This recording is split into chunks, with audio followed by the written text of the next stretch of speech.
So I'll present you the Energy Revolution study, but before I go to our results in Hungary, I would like to give you a little broad overview about how we put this together, because the Energy Revolution series started in 2005 with a European report on energy scenarios for the European countries. We actually promoted our first big scenario with a ship tour with a lot of presentations and a lot of exhibitions. And we sailed down the Danube, and we actually had an exhibition just here in 2005 about the energy revolution. At this time, we haven't had a specific report for Hungary. The development is that we use statistical data from the International Energy Agency. The reason why we do this is that first, it's the most complete statistical overview and collection. Secondly, it is consistent because Greenpeace has offices in almost 50 countries around the world.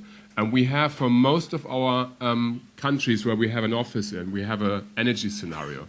In order to be consistent, we always use one data source. And everybody from you who's working scientifically, you know that how important it is to have sort of one consistent set of data. Secondly, we use the IEA World Energy Outlook as a reference scenario. And we also use the same economic development, so that the GDP projections, for example, because we want to compare our scenario with the IEA World Energy Outlook. Not because we think the IEA World Energy Outlook is necessarily so great, but this is probably the most quoted scenario worldwide, and therefore we want to be present an alternative to their reference scenario. And since we did this with a global assessment in 2007, so we do this now 4 years, every year the World Energy Outlook comes a little closer to our scenario. And I'm really happy when I saw the latest one, World Energy Outlook 2011, which was published last week. In the renewable sector, there are plus minus 10% on our figures. So now we just have to educate and push them a bit more on energy efficiency, because basically what we have on energy efficiency, they have on more coal and more nuclear. So I think on the renewable side, they're coming towards us, which is good. So we have also a computer model. We have demand scenarios from Ecofys and University of Utrecht. The reason why is also University of Utrecht is that one person went from Ecofys to the university, but we're still working with her.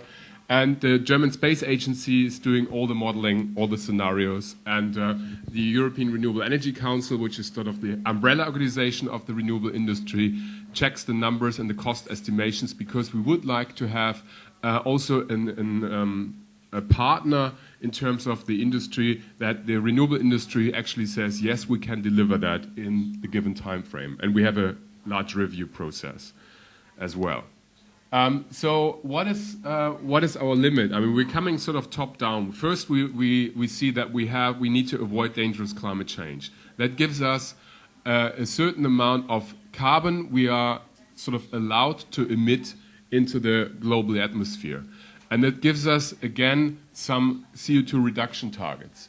And if we see the annual emissions plus what is still of the amount of people living on this planet, we will have a per capita emission of less than half a ton per person. Right now, countries like China are already at around 5 tons per person, which means it is really significant. But also, it is not needed that we have all those CO2 emissions when we want to have development, because in the debate, it's very often mistaken that the right to emit, the right to develop, is not the right to emit CO2. It's the right to access to energy, but not necessarily energy has CO2 emissions. So we have quite an ambitious target. For Hungary, it would be 32% CO2 reduction based on 1990 levels until 2020. and 88 by 2050. But if you see our results, the CO2 reduction is almost a byproduct of the scenario. And also, this pictures give some hope, because you see that that's sort of an overview about the renewable energy industry status. And REN21, which is an organization who publishes those statistics every year, usually in June, July, shows that even in the economic crisis year 2008 and 9, the renewable industry was able to grow. And every 3 years, roughly, the renewable industry is tripling the output. So there is some hope, even though $200 billion US dollars a year is still not enough. And if you see who is actually driving that, for many years you have seen in those statistics Germany, Spain, and Denmark.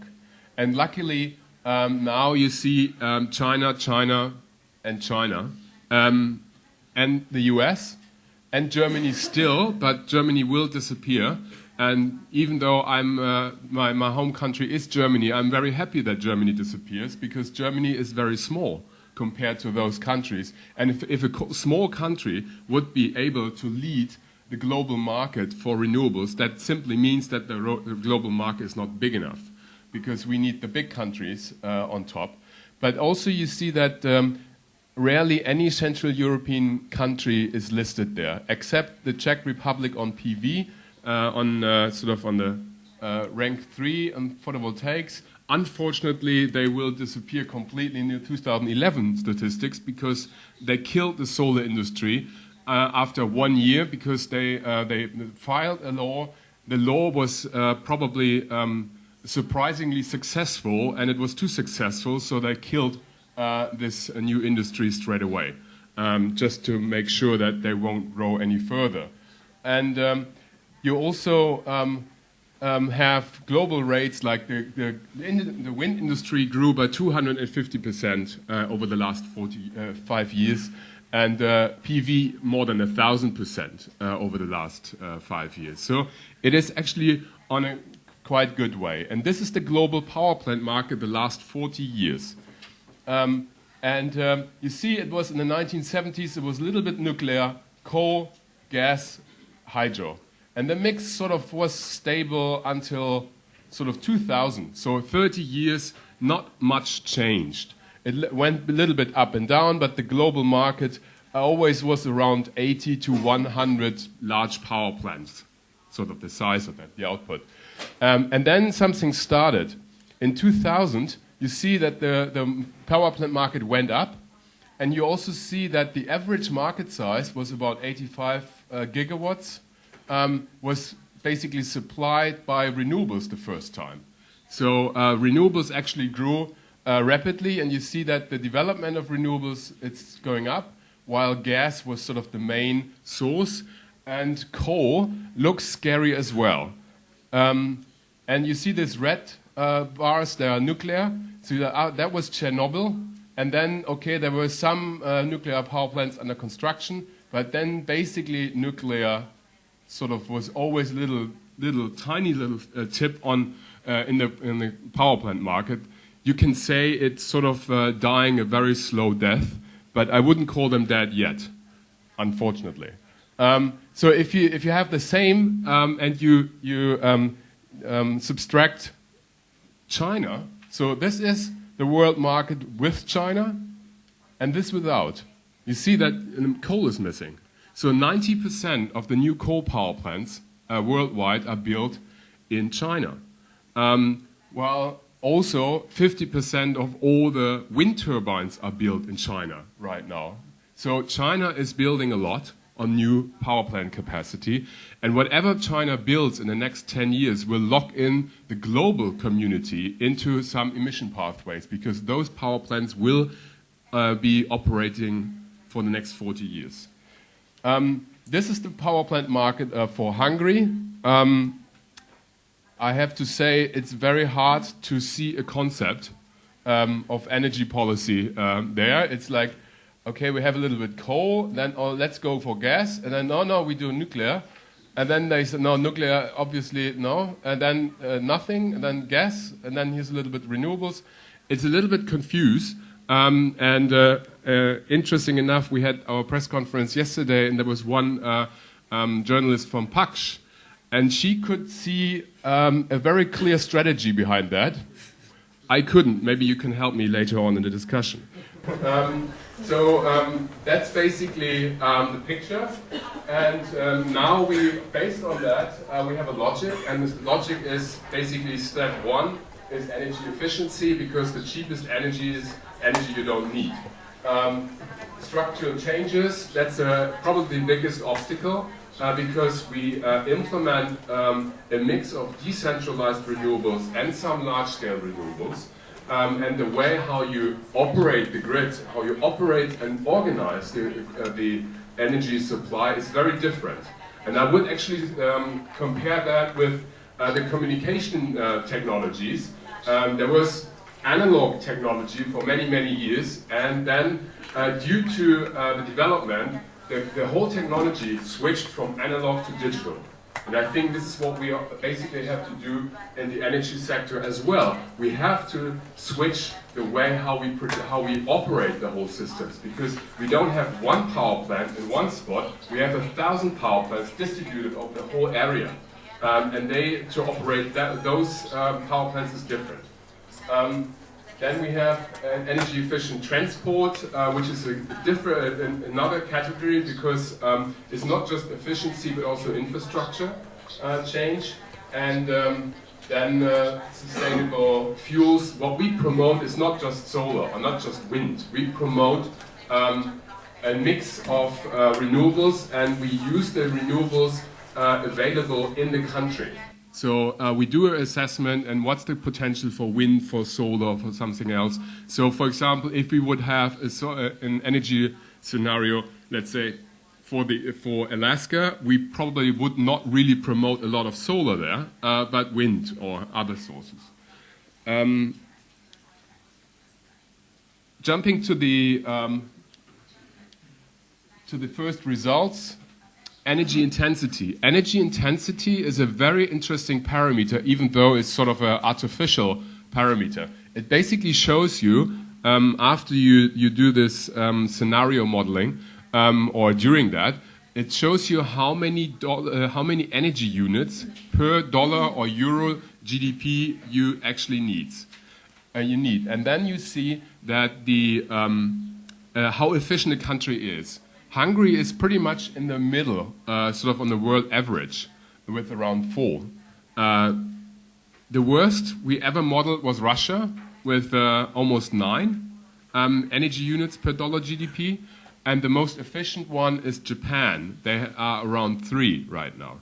So what we assume, and that was Diana already showing very, very precisely, is that it's not even aggressive. We just say that in 10 years' time, the energy intensity of Hungary could be on the level like in Japan today. Also, if we take the reference scenario, is the energy plan published by the government until 2030, and then we just prolong basically the trend. We are just 10 years ahead of the government projection in terms of efficiency. In terms of our fossil fuel price estimation, which is probably very difficult to estimate, we can argue forever how the renewable energy prices will develop, and in fact our estimation for PV is actually already too high. I mean, we were too conservative. Also, we can argue forever if the barrel of oil will cost in 2020 $130 or $140. And the reason why we don't do our own projection is that it's very difficult to do. So we take the IEA projection for the fossil fuel costs. And the good part is that if you take somebody else's prognosis, you can actually blame those people for the wrong prognosis. And I think the only thing which you can really rely on with fossil fuel price prognosis is that they're absolutely wrong. So don't blame us, we just took it from them. But the trend is sort of costs for renewables go down while fossil fuel prices go up, and they meet somewhere in the middle. in terms of the efficiency, we see especially two sectors with the highest potential. That's sort of other sectors, which is a little bit odd category, which basically means buildings, and the transport sector. While the industry, for example, if you compare our industry projection for efficiency and the one from the government, is pretty much the same. So we see that in buildings and in transport, the highest potential for efficiency appears. And if we compare the amount of energy we actually were able to save by 2050, that's more than 40% of the current energy demand Hungary has today. So basically, we are almost half of that energy used and paid from Hungarian people could be actually saved, and I think that's a good message as well. In terms of the electricity share, we have a reference, the base year of 2007. We have, of course, interpolated that to 2008, 9, and 10. The reason why we had 2007 is that statistical publications always sort of are a little bit behind. But in 2010, I think the renewable energy share was around 7%, so it went up. But not because the renewable installation went up, but the demand went down. That's the reason. We think Hungary could do roughly 30% by 2020 and 80% electricity by 2050. You will not be able to read all the different colors, but what I usually say is, you see in the government projection, you rely on one or two sources for a large extent of the entire electricity supply in the country. And that's pretty dangerous. Imagine if there is something wrong with nuclear, which happens all the time, then this red block could disappear. And then your country is dependent on only gas, which is sort of not really smart if you don't have your own gas, apart from the CO2 emissions. While our mix is pretty colorful, which means we have 6 technologies plus efficiency, so 7 different ways of organizing the electricity supply, which means it's more distributed. So even if one source drops out for some reason, there are 5 or 6 others to jump in. So that's an active security of supply strategy. And you see how much would be needed until 2020 to go almost up to 30%. For photovoltaic, it would take 1,800, so roughly 2,000 megawatts of PV until 2020 for Hungary. Okay, Hungary has around 10 million people. Germany, my home country, about 80 million people. But Germany installed this amount of PV last June in 3 weeks, sort of. In last June, Germany installed 2,400 megawatts of photovoltaic in 4 weeks. Okay, that was a little bit panic installations because they know that in 1st of July the tariff will go down, but still, it's possible. Same for wind, 2,500 megawatts of wind, that's equal 1.5 years in Germany installed capacity, new installed. And so in Germany, about 1,700 megawatts of new wind are installed every year since roughly 15 years, or 12. So this is not science fiction. I would even say that's probably even too conservative. In terms of the costs, the average generation cost will go down, and the break-even in our estimation is around 2035, which is long. But you see that the break-even in terms of total cost is already in 2020, because the generation cost is sort of is below our curve, but you need more electricity without efficiency. So the entire electricity bill from the country is much higher. So one truth is that, okay, our specific generation costs are a little bit higher for the next 20 years, but the overall electricity bill, that pays off already in the next 8, 9, 10 years. Also, the investment is higher. The problem with the total investment is a little bit misleading, because if you see the numbers, you say, oh God, it's 18 billion euros more than the reference scenario. But it's not just investment and then it sits there. It's actually production equipment because this will produce electricity. So if you take a look about the extra cost, you have about 400 million euros per year higher investment cost with our scenario. But fuel cost savings are 1.6 billion. So the whole scenario pays off 4 times over that time frame. Okay, 40 years or 38 is quite long. I mean, Diana's twins will be my age when they get the benefit. But it's paying off after around 25 years in our projections. And I hand over now to Barbara.